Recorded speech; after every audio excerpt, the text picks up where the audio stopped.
സമൃദ്ധമായ ജീവൻ, abundant life. John 10:10, യോഹന്നാൻ്റെ സുവിശേഷം 10:10 എടുക്കുന്നത്. വളരെ ജീവിതത്തിൽ ക്രിസ്തുവിനെ അനുകരിക്കുന്നവർക്ക് എന്നും കഷ്ടമാണോ എന്ന് ചോദിച്ചാൽ കഷ്ടം ഒരു സൈഡിൽ കാണും, പക്ഷേ there is A life abundant. ഇപ്പോൾ ലോക നിയമപ്രകാരം നോക്കുകയല്ല ഇപ്പോൾ ചെയ്യേണ്ടത്. ദൈവം നമ്മുടെ കൂടെ ഉണ്ടെങ്കിൽ അവൻ നമ്മളെ കരുതും, അവൻ സമൃദ്ധമായിട്ട് കരുതും. ആ ഒരു വിശ്വാസം അനുഭവിച്ചറിയേണ്ടതാണ്. കർത്താവ് വചനത്തിൽ കൂടെ പറയുന്നത് അങ്ങനെ തന്നെയാണ്. യോഹന്നാൻ്റെ സുവിശേഷം 10:7 വായിക്കുകയാണെങ്കിൽ, ആമേൻ ആമേൻ ഞാൻ നിങ്ങളോട് പറയുന്ന ആരെ? യേശുവാണ്. ആടുകളുടെ വാതിൽ ഞാനാ, വേറൊരു വാതിലില്ല. എന്തൊക്കെ പറഞ്ഞാലും ഇപ്പം സത്യത്തിൻ്റെ ആത്മാവ് മുമ്പിൽ നിന്നേച്ച് പറയണം, ഞാനാണ് വാതിൽ. പക്ഷെ ഈ വാതിൽ ഇങ്ങനെ തുറന്നു വെച്ചാൽ ആളുകളുടെ കണ്ണ് തുറക്കത്തില്ല, പിന്നെ ദൈവം എന്ത് ചെയ്യും? അത് ഞാൻ പറയുന്നത്, പലപ്പോഴും ഈ വചനമോ അല്ലെ സത്യത്തിൻ്റെ ആത്മാവ് ഒരാൾക്ക് കൊടുക്കണമെന്ന് വെച്ചാൽ അവർ വാങ്ങിക്കത്തില്ല. ഹൃദയം റെഡിയല്ല. അവിടെയാണ് നിങ്ങളുടെ ഹൃദയം കല്ലുപോലെ ആകരുത്. അത് എന്നാ ദുഷ്ടശക്തി കയറി എവിടെയാണോ അടച്ചു വെച്ചിരിക്കുന്നത് അത് അഴിഞ്ഞു പോകട്ടെ യേശുവിൻ നാമത്തിൽ. അങ്ങനെ തലമുറകളുടെ മേൽ നിൽക്കുന്ന ആ ബന്ധനം അഴിച്ചു മാറ്റി സ്ഥാപിച്ച അത് മാറിയൊക്കത്തുള്ളൂ. കാരണം പ്രായത്തിൻ്റേതായിരിക്കാം. നമുക്ക് പ്രായം കൂടുമ്പോൾ അതിന് വ്യത്യാസം മനസ്സിലാക്കുന്നെങ്കിലും നമ്മുടെയൊക്കെ പിതാക്കന്മാർ പ്രാർത്ഥിച്ചതുകൊണ്ട് നമ്മൾ ഇന്നും ജീവൻ്റെ വെളിച്ചത്തിൽ നിൽക്കുന്നല്ല, നമ്മുടെ മിടുക്കല്ല. അങ്ങനെയെങ്കിൽ നമ്മൾ പ്രാർത്ഥിച്ച നമ്മുടെ മക്കളുടേത് മാറണമല്ലോ. കർത്താവ് പറയുന്നത് വ്യക്തമായിട്ട് കർത്താവ് പറയുന്നു, ഞാൻ നിങ്ങളോട് പറയുന്ന ആടുകളുടെ വാതിൽ ഞാനാ. എനിക്ക് മുമ്പേ വന്നവരൊക്കെയും കള്ളന്മാരും അപ്പോൾ കള്ളനും ഉണ്ട്, കവർച്ചക്കാരും ഉണ്ട്. ഞാൻ വാതിലാകുന്നു, എന്നിലൂടെ കടക്കുന്നവൻ രക്ഷപ്പെടും. അവനകത്ത് വരികയും പുറത്തു പോവുകയും മേച്ചിൽ കണ്ടെത്തുകയും ചെയ്യും. അപ്പോൾ ഈ എൻട്രൻസ് കറക്റ്റ് അല്ലെങ്കിൽ, അതായത് നമ്മൾ പറയുന്നത് നമ്മൾ ജേക്കബ്സ് ലാഡർ ക്ലൈംബ് ചെയ്യുകയാണ്, ശരിയാണ്. ഈ ലാഡർ വെച്ചിരിക്കുന്ന ഭൂമിയിലാണ്, അതിൻ്റെ താഴത്തെ പടി. അത് വെച്ചിരിക്കുന്നത് മേളിൽ സ്വർഗത്തിലല്ല അതിൻ്റെ അറ്റമെങ്കിൽ നമ്മൾ കയറുന്നത് വെറുതെ അല്ലേ, വെറുതെ പ്രയത്നിക്കുകയല്ലേ. രാവിലെ തൊട്ട് രാത്രി വരെ ഇല്ല, സങ്കീർത്തനത്തിൽ പറയുന്ന പോലെ നായ ചന്തയ്ക്ക് പോകുന്ന പോലെ പോയിട്ട് അലഞ്ഞ് തിരിഞ്ഞ് തിരിച്ചു വരുന്നിട്ട് ഞാൻ കിടന്ന് അധ്വാനിക്കുക നിങ്ങൾ കണ്ടില്ലേ എന്ന് പല ഭർത്താക്കന്മാരും സ്ത്രീകളും ചോദിക്കുന്നുണ്ട്. കാരണം ഈ വാതിലിനകത്തോട്ട്, ഈ വാതിലിന് ആരോയാണ്, കാരണം ഇറ്റ്സ് ഓൺലി വൺ വേ. ആ വാതിലിനകത്ത് കയറിയാൽ പിന്നെ ചെയ്യുന്ന എന്താണെന്ന് യേശു പറയുന്ന ഇതാണ്, ഞാൻ വാതിലാകുന്നു, എന്നിലൂടെ കടക്കുന്നവൻ രക്ഷപ്പെടും. അവനകത്തു വരികയും പുറത്തു പോവുകയും മേച്ചൽ അപ്പോൾ ഈ വാതിലിനകത്ത് കയറാനും പുറത്തോട്ട് ഇറങ്ങാനും അകത്തോട്ട് ഇറങ്ങാനുള്ളൊരു വാതില. ഇത് അടച്ചു വെട്ടി വെക്കല്ലേ, നിനക്ക് സ്വാതന്ത്ര്യമുണ്ട്. അത് നമ്മുടെ കൂടെ പ്രെയറിൻ്റെ പാർട്ട്ണറായിട്ട് ഉള്ള ഒരു ബുദ്ധിസ്റ്റ് അദ്ദേഹം പറയുമായിരുന്നു, എപ്പോഴും ദൈവത്തെക്കുറിച്ച് അറിയാനുള്ള ആകാംക്ഷ ഉണ്ടായ, അറിഞ്ഞു കഴിഞ്ഞാൽ ഇത് മറ്റുള്ളവർക്ക് പകർന്നു കൊടുക്കണം. That is important. ദൈവത്തിന് നിർബന്ധമുള്ള ഒരു കാര്യം പകരണം. ഈ പകർച്ച കൊടുത്തില്ലെങ്കിൽ നീ നശിച്ചു പോകും. അപ്പോൾ എപ്പോഴും പറയും, ഒരു ബ്രിഡ്ജുണ്ട് ഇവിടുന്ന് അപ്പുറത്തോട്ട് കിടക്കാൻ. ആ ബ്രിഡ്ജിൽ നിന്ന് ഇറങ്ങിയിട്ട് ഒരു കാല് ആ ബ്രിഡ്ജെ വെക്കണം, മറ്റേ കാല് അപ്പുറത്ത് വെച്ചിട്ട് സുവിശേഷം പറയാൻ പോകാവുന്നു. ഒത്തിരി ദൂരെ പോയേക്കല്ലെന്ന്, കാരണം നമ്മൾ വീണുപോകും. വളരെ പ്രസക്തമായൊരു സത്യമാണ് പറഞ്ഞു തരുന്നത്. നമ്മളൊക്കെ എടുത്തു ചാടരുതെന്ന് പറയുന്നതിൻ്റെ റീസൺ അതുകൊണ്ടാണ്. ചില കാര്യങ്ങളിലൊക്കെ ദൈവം നമ്മളെ വിടത്തില്ല. നമ്മളിപ്പം ബന്ധനം അഴിക്കാൻ ഡെലിവറൻസ് മിനിസ്ട്രിയും അതുപോലെ ഭ്രാന്ത് പിടിക്കുന്നവരെ വിടാൻ, വലിയ രോഗം, അതൊക്കെ വരവുള്ളവർക്ക് ചെയ്യാനൊക്കത്തുള്ളൂ. നമ്മൾ ചുമ്മാ എടുത്ത് ചാടിയിട്ട് കാര്യമില്ല. വരവുള്ളവർ ചുമ്മാ ഇരിക്കുന്നുണ്ടോ എന്നുള്ളതാണ് വേറൊരു സംശയം. എന്തെങ്കിലും ആട്ടെ, കർത്താവ് പറയുന്നത്, മോഷ്ടിപ്പാനും അറുപ്പാനും മുടിപ്പാനും അല്ലാതെ കള്ളൻ വരുന്നില്ല. കള്ളൻ വരുന്ന ഒരു കാരണം, അവൻ ആദ്യമേ സ്നേഹം അങ്ങേയറ്റം അങ്ങ് കാണിക്കും. അവൻ്റെ ഉദ്ദേശം എന്താ? മോഷ്ടിക്കണം, അറക്കണം, മുടിക്കണം, കൊല്ലാനല്ലേ അവൻ വരുന്നത്. അപ്പോൾ ഇവന് പർപ്പസ്ലി ഇവൻ കടന്നു വന്ന അവൻ്റെ ഉള്ളിലെ ഉദ്ദേശം ഒരിക്കലും നല്ലതല്ല. അങ്ങനെയുള്ളവർ നമ്മുടെ ജീവിത പാതയിൽ നിന്ന് മാറിപ്പോട്ടെ നമുക്ക് പ്രാർത്ഥിക്കാം. സാവേ അങ്ങനെയുള്ളവർ ഇനിയും കൊണ്ടുവരും. ഇവരെയൊക്കെ ഇല്ല, ചക്ക ചുഴിഞ്ഞ് നോക്കുന്നു, നമുക്ക് ചുഴിഞ്ഞ് നോക്കാൻ നോക്കൂ? We don't know the inside. പക്ഷെ ദൈവത്തിനറിയാമല്ലോ. കർത്താവിനോട് പറയാം, ബ്ലാങ്കറ്റ് പ്രെയർ എന്ന് പറയും.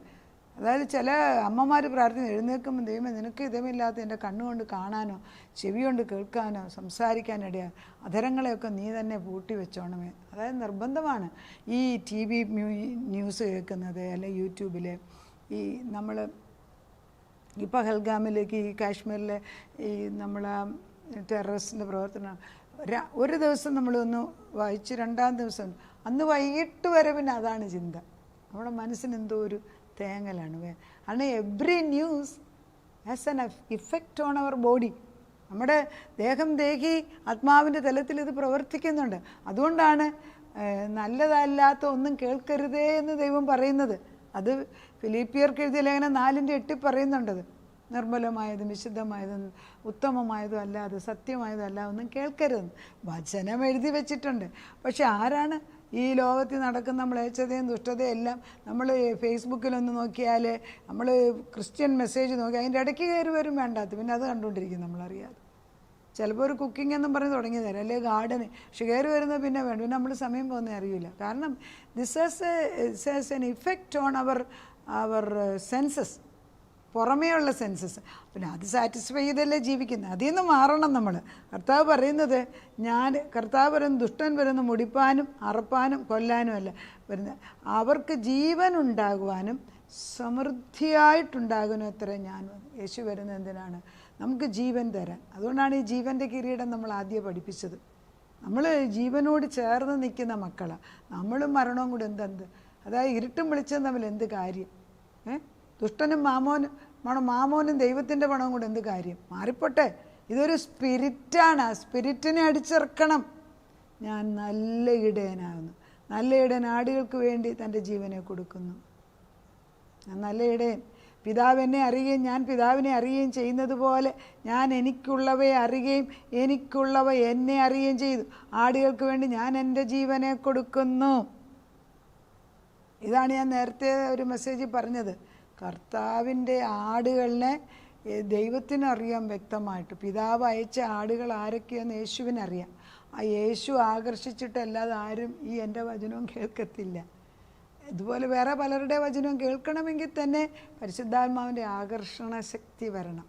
ചുമ്മാതൊരു വചനം, ചില വചനം പെട്ടെന്ന് അവരെ തൊട്ടെന്ന് അതിൻ്റെ ആ ദിവസമായി. അപ്പോൾ ഈ വചനം പറഞ്ഞുകൊണ്ടിരിക്കണം, വചനം എറിഞ്ഞുകൊണ്ടേ ഇരിക്കണം. കളപ്പുരയിൽ വെക്കുകയല്ല, അത് എറിഞ്ഞുകൊണ്ടേ ഇരിക്കണം. ഞാൻ ട്രിവാൻഡ്രത്ത് പോയപ്പം ഒരു പ്രെയർ മീറ്റിങ്ങിന് ഒരു ഡോക്ടർ വന്ന് പ്രസംഗിക്കുന്ന കേട്ടു. അദ്ദേഹം പറഞ്ഞു, ഞാനൊരു ഹിന്ദുവാണ്, ഞാൻ ക്രിസ്ത്യാനിയായത് ആരും പറഞ്ഞിട്ടൊന്നുമല്ല, ആരും ഉപദേശിച്ചിട്ടുമല്ല. പക്ഷെ റോഡ് സൈഡിലും ഭിത്തികളിൽ എഴുതിയിരിക്കുന്ന ചില വാക്യങ്ങൾ എൻ്റെ ഹൃദയത്തിൽ തൊട്ടു. സത്യം സത്യത്തിൻ്റെ ആത്മാവിൽ എപ്പോഴും പ്രവർത്തിക്കും. പക്ഷെ നമ്മളത് കാണിച്ചു കൊടുക്കാൻ പല മുഖാന്തരങ്ങളുണ്ട്. ഏതെങ്കിലും കൂടെ നമ്മൾ ഞാൻ നല്ല ഇടയൻ, പിതാവിനെ അയക്കുകയും ഞാൻ പിതാവിനെ അറിയുകയും ചെയ്തതുപോലെ ഞാൻ എനിക്കുള്ളവയെ അറിയും, എനിക്കുള്ളവ എന്നെ അറിയും. അവരങ്ങോട്ടും ഇങ്ങോട്ടും ഒരു റിലേഷൻഷിപ്പ് കണ്ടോ? ആടുകൾ ഇപ്പം യൂട്യൂബിനകത്തൊക്കെ മൃഗങ്ങളും മനുഷ്യരുമായിട്ടുള്ള ബന്ധങ്ങൾ. ഒരു പട്ടി കാണാതെ പോയി 4 വർഷം കാണാതെ പോയി ഓണർ അന്നേരം അതിന് ഓർമ്മയുണ്ട് ഈ ഓണറിനെ. വർഷങ്ങളോളം കൊച്ച സിംഹത്തിനെ വളർത്തിയൊരു സിംഹത്തിനെ കാട്ടിക്കൊണ്ടുവിടും. പിന്നെ ഒരു 4 വർഷം കഴിഞ്ഞ് തിരിച്ചെന്നാൽ ആ സിംഹം ഓടി വരുന്നതാണ്. അതിന് ഓർമ്മയുണ്ട്. മൃഗങ്ങൾക്ക്. നമുക്ക് മാത്രമേ ഉള്ളൂ ഈ ബുദ്ധിയില്ലായ്മ. നമ്മൾ വിചാരിക്കും നമ്മളാണ് ഏറ്റവും വലുതെന്ന്. അതായത് എൻ്റെ ജനത്തെ പോലെ ബുദ്ധിയില്ലാത്ത ആരാണെന്ന് യേശു ചോദിക്കുന്നുണ്ട്. ആടുകൾക്ക് വേണ്ടി ഞാൻ എൻ്റെ ജീവനെ കൊടുക്കുന്നു. ഈ തൊഴുത്തിൽ ഉൾപ്പെടാത്ത വേറെ ആടുകൾ എനിക്കുണ്ട്, അവയെ ഞാൻ നടത്തിക്കൊണ്ടുവരും. അവ എൻ്റെ ശബ്ദം കേൾക്കും. ഒരാട്ടിൻകൂട്ടും ഒരിടയനുമാകും. എൻ്റെ ജീവനെ വീണ്ടും പ്രാപിക്കണം. ഞാൻ അതിനെ കൊടുക്കുന്നത് കൊണ്ട് പിതാവ് എന്നെ സ്നേഹിക്കുന്നു. ആരും അതിനെ എന്നോട് എടുത്തു കളയില്ല, ഞാൻ തന്നെ അതിനെ കൊടുക്കുന്നു. അപ്പം ദൈവം തമ്പുരാൻ തന്നെയാണ് തൻ്റെ ജീവനെ കൊടുക്കുന്നു. ഈ 10-ാം അധ്യായം യോഹന്നാൻ്റെ സുവിശേഷം എടുത്തൊന്ന് വായിക്കണം. എന്ത് സത്യങ്ങളാണ് അതിനകത്ത് എഴുതി വെച്ചിരിക്കുന്നത്. അത് ജീവനെ തരിക സമൃദ്ധമായി. ആർക്കെങ്കിലും ക്രിസ്തീയ ജീവിതം കഷ്ടമാണെന്ന് ഏതൊരു 10 പ്രാവശ്യം വായിക്കണം. വേറെ ഒരു അധ്യായം ഒന്ന് വായിക്കല്ലേ, കുറേ ദിവസം ഇത് തന്നെ വായിക്കണം റിപ്പീറ്റഡ്ലി. അത് വളരണം, അത് വളർത്തിയെടുക്കണം. നമ്മുടെ ഒരു ദൂഷ്യം ഇഷ്ടംപോലെ വചനം അവിടുന്ന് ഇവിടുന്ന് കേട്ട് ആദ്യം ഇന്ന് രാവിലെ ഏതാ കേട്ട, ഉച്ചയ്ക്ക് ഏതാ കേട്ട്, വൈകിട്ട് ഒരെണ്ണം പോലും കിളുത്ത് ഒരെണ്ണം പോലും കായ്ക്കൂല. ആ ഒരു ഗതികേടാണ് ഇപ്പം വിശ്വാസികൾക്കുള്ളത്. എൻ്റെ ആടുകൾ 10-26 ഇന്ന് നേരത്തെ പറഞ്ഞു. എൻ്റെ ആടുകൾ എൻ്റെ ശബ്ദം കേൾക്കുന്നു, ഞാൻ അവയെ അറിയും, അവ എന്നെ അനുഗമിക്കുന്നു. ഞാൻ അവയ്ക്ക് നിത്യജീവൻ കൊടുക്കുന്നു, അവ ഒരു നാളും നശിച്ചു പോലും. ആരും അവയെ എൻ്റെ കയ്യിൽ നിന്ന് പിടിച്ചു പറിക്കയില്ല. അവയെ തന്നിരിക്കുന്ന എൻ്റെ പിതാവ് എല്ലാവരിലും പിതാവിൻ്റെ കയ്യിൽ നിന്ന് പിടിച്ചു പറിക്കാൻ ആർക്കും കഴിയില്ല. ഞാനും പിതാവ് ഒന്നാണ്. ഇത് വളരെ ജീവൻ്റെ കിരീടം പറഞ്ഞപ്പോൾ ഞാനിത് പറഞ്ഞതായിട്ട് ഓർക്കുന്നുണ്ട്. ഈ കർത്താവ് ആരാണ്?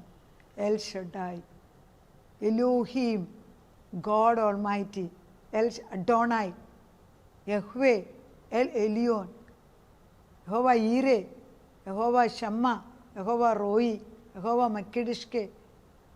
I am the life, I am the bread, I am the life, I am the way, the truth, I am the living water, I am your breath, I am your life. എന്താണ്? ആർക്കങ്ങനെ പറയാനൊക്കെ? അപ്പം ഞാൻ എഴുന്നേറ്റ് I am the life എന്ന് പറയാൻ ഞാൻ അന്നേരം പടഞ്ഞു വീഴും. Nobody can say that. എത്രയോ പേര് കബളിപ്പിക്കപ്പെടുന്നു ദിനം പ്രതി സത്യം അറിയാതെ. നമ്മൾ പറഞ്ഞുകൊണ്ടിരിക്കണം. ചിലപ്പോൾ ഞാൻ പറയും മലയുടെ മുകളിൽ ചെന്ന് വെള്ളത്തിൻ്റെ, ഞാൻ പറഞ്ഞില്ല ഞാൻ കോഴിക്കോട് ചെന്ന് അവിടെ ഞാൻ ഡോക്ടറോട് ജോലി ചെയ്യുമ്പോൾ ഞാൻ ക്രിസ്ത്യൻ ട്രാക്റ്റ് ഞാൻ മണ്ണിനകത്ത് മൂടിയിട്ട് കിളുക്കട്ടെന്ന് പറയും, കിളുത്തോട്ട്. അത് കഴിഞ്ഞ് പിന്നെ അവിടെ സുവിശേഷങ്ങൾ നടത്തുന്നത് ഞാൻ കണ്ടിട്ടുണ്ട്. സ്റ്റേഡിയത്തിൽ കൂടി ഇവിടെ നടക്കുമ്പോൾ ഞാൻ പറയും കർത്താവ് ഇവിടെ എല്ലാം വൃത്തികേട്. ആ വർഷം അവിടെ സുവിശേഷം വന്നു. ഈ വർഷം ഞാൻ പ്രാർത്ഥിച്ചില്ല, അത് അപ്പടി വൃത്തികേടായിട്ട് കിടപ്പുണ്ട്. പ്രാർത്ഥിക്കാം. ചിലപ്പോൾ നമ്മൾ മറന്നുപോകും. നമ്മൾ ചെല്ലുന്നിടത്തെല്ലാം അവൻ്റെ പ്രസരിപ്പല്ല ജീവൻ പടർന്നുണ്ട്. നമ്മൾ ജീവൻ പകരുന്നതെന്ന് വെച്ചാൽ കോവിഡ് വന്നിട്ട് എങ്ങാണ്ട് തുടങ്ങിയ ചൈനയിൽ തുടങ്ങിയ കോവിഡ് ലോകം മുഴുവൻ പടർന്നില്ല. അതിനത്ര ശക്തിയുണ്ട് ഒരു ചെറിയൊരു സാധനത്തിന്. പിന്നെ നമ്മുടെ വചനത്തിന്, ദൈവത്തിൻ്റെ വചനത്തിന് ശക്തിയില്ലേ? അയച്ചുകൊണ്ടേയിരിക്കുക, പറഞ്ഞുകൊണ്ടേയിരിക്കുക, അനുഗ്രഹിച്ചുകൊണ്ടേയിരിക്കുക, വചനം അയക്കുക. ജീവൻ, സമൃദ്ധമായ ജീവനെ അയച്ചു. ഈ വിത്തുകൾ, ഏത് വിത്ത് നിങ്ങൾ ഇടുന്നു, അത് I should never put any seed that I don't want to reap. എനിക്ക് കൊയ്തെടുക്കാൻ വയ്യാത്ത ഒരു വിത്ത് എൻ്റെ തോട്ടത്തിൽ വേണ്ട. ഇപ്പം നമ്മൾ എൻ്റെ തോട്ടം തന്നെ നോക്കിയാൽ വന്ന കാലങ്ങൾ നിറച്ച് പാഴ്വിത്തുകളാണ്, പാഴ്ചെടികളാണ്. എൻ്റെ ആദ്യത്തെ ഒരു ഫസ്റ്റ് ഇയർ മുഴുവനും ഇപ്പോഴും ഉണ്ട്. ഒരു കുറച്ച് തന്നെ പാഴ്ചെടികൾ പറിച്ചു കളയാം. പക്ഷേ ഇപ്പോൾ ചെടിയുടെ ചോട്ടിൽ ചെന്നാൽ അതിൻ്റെ തന്നെ വിത്തുകൾ നിറച്ച് കിളുത്ത് നിൽക്കുന്നതാണ്. ഇപ്പോൾ നിറച്ച് സീനിയം, നിറച്ച് ബോൾസായി. ബിക്കോസ് അതൊക്കെ പൂക്കളുണ്ടായിരുന്നു. അത് തന്നെ, അതാണ് വീഴുന്ന അതങ്ങനെ പൂക്കാണ്. അത് പറിച്ച് കളയാൻ എനിക്കിഷ്ടമല്ല. അത് നിറച്ച് പൂത്ത്. കാരണം ഇട്ട വിത്തുകൾ ഇപ്പോൾ ജീവനുള്ള വിത്തുകളാണ്. നേരത്തെയോ മുള്ളും പറക്കാരെയായിരുന്നു. ഇത് ഒരു കൃഷിക്കാരനിത് മനസ്സിലാക്കാമെങ്കിൽ ഒരു ഗാർഡനറിനിത് മനസ്സിലാക്കാം. ആത്മീയ ഗോളത്തിൽ എത്രയോ അധികമായ സത്യമാണ് നമ്മളെ പഠിപ്പിക്കുന്നത്. ജീവനുള്ള ദൈവത്തിലേക്ക് കടന്നു വാ. യേശു വിളിക്കുന്നു, കടന്നു വാ. അധ്വാനിക്കുന്നവരും ഭാരം ചുമക്കുന്നവരുമേ കടന്നു വാ. എൻ്റെ നുകം മൃദുവും എൻ്റെ ചുമട് ലഘുവുമാകുന്നു. എന്തുകൊണ്ടാണ് ഈ ചുമട് വഹിച്ചിട്ട്, ഞാൻ വഹിച്ച ചുമട് ഏറ്റവും വെയിറ്റ് കൂടിയത്, അതുകൊണ്ടാണ് എനിക്കിതുണ്ടായത്, ഞാൻ പ്രയത്നിച്ചുകൊണ്ട് ഇത് കിട്ടി, ഞാൻ അന്നത് ചെയ്തുകൊണ്ട് ഇത് സംഭവിച്ചൊക്കെ ശരിയാ. ആരാണ് പ്രയത്നിക്കാനുള്ള കഴിവ് കൊടുത്തത്? ഓടാനുള്ള കൃപ തന്നത് ആരാണ്? നിൻ്റെ ബ്രെയിൻ ശരിയായിട്ട് പ്രവർത്തിപ്പിച്ചത് ആരാണ്? സംസാരിക്കാൻ കഴിവ് തന്നത് ആരാണ്? മോശയോട് ചോദിച്ചതുപോലെ, മോശ ഫറവോൻ്റെ മുമ്പിൽ പോകത്തില്ല, എനിക്ക് വിക്കുണ്ടെന്ന്. യേശു ദൈവം ചോദിച്ചു, നാക്ക് തന്നവൻ ആരാണ്? വായെ സൃഷ്ടിച്ചവന്. ജെറമയോട് ചോദിച്ചു, എനിക്ക് വചനം പറയാൻ പേടിയാണ്, എൻ്റെ അമ്മയുടെ ഉദരത്തിൽ വെച്ച് ഞാൻ നിന്നെ കണ്ടതാണ്. അങ്ങനെയൊക്കെ വളരെ ഇത് കേൾക്കുന്നുണ്ട്. ചുമ്മാതിരുന്ന് സമയം കളയാതെപ്പാ. കരുണയുള്ള ദൈവത്തിൻ്റെ വിളി കേട്ടിട്ട് ദൈവവചനം ഇടത് വലത് മുൻപ് പിൻപെറിയാൻ കർത്താവെ നല്ല നിലത്തിടാൻ തക്കവണ്ണം ഇടയാക്കണമേ. എത്ര പേരെ നേടിയെടുത്തു സ്വർഗരാജ്യത്തിനെന്ന് ഒരു ചോദ്യം വരുമ്പോൾ, കർത്താവെ അതിൻ്റെ കിരീടം നമുക്ക് കിട്ടാൻ തക്കവണ്ണം, ആ ക്രൗൺ ഓഫ് റിജോയിസിങ് ഞങ്ങൾക്ക് കിട്ടാൻ തക്കവണ്ണം ഞങ്ങളെ ബലപ്പെടുത്തണം. സമൃദ്ധമായ ജീവൻ കൊടുക്കും തോറും വർദ്ധിക്കുന്ന ഒരു ജീവസത്യം ഞങ്ങളുടെ മുമ്പിൽ നിൽക്കുകയാണ്. അത് ഞങ്ങൾക്ക് അങ്ങോട്ട് ചെയ്യാൻ അറിഞ്ഞുകൂടെ. കൊടുക്കും തോറും കൊടുക്കാനുള്ള മനസ്സ്. ചിലർ കൊടുക്കാൻ മടിയാണ്, ഒന്നും കൊടുക്കത്തില്ല, പിടിച്ചു വെച്ചുകൊണ്ട്. കൊടുക്കാനുള്ള ഒരു മനസ്സ് ആദ്യം തരണം. കിട്ടുന്നതിൻ്റെ ഒരു നല്ല അംശം മാറ്റിവെക്കാനുള്ള ഹൃദയം തരണം. കൊടുക്കുന്ന ഹൃദയം തരണം. വാങ്ങിക്കുന്നതിന് നല്ലത് കൊടുക്കുന്നതാണ്. കൊടുക്കും തോറും വർദ്ധിക്കട്ടെ. പക്ഷെ അങ്ങനെ സംഭവിക്കുന്നുണ്ടല്ലോ. നിൻ്റെ സത്യവചനം ഇടത് വലത് മുൻപ് പിൻപെറിയുന്നു. ഇത് കുറേയെങ്കിലും നല്ല സ്ഥലത്ത് വേണം, 100 മേനിയായിട്ട് വർദ്ധിക്കട്ടെ. അനേക മക്കൾക്കിത് പ്രയോജനമാക്കി മാറ്റുന്നതിന് സ്തോത്രം. യേശു ക്രിസ്തുവിൻ്റെ പൊന്നുനാമത്തിൽ തന്നെ ആമേൻ.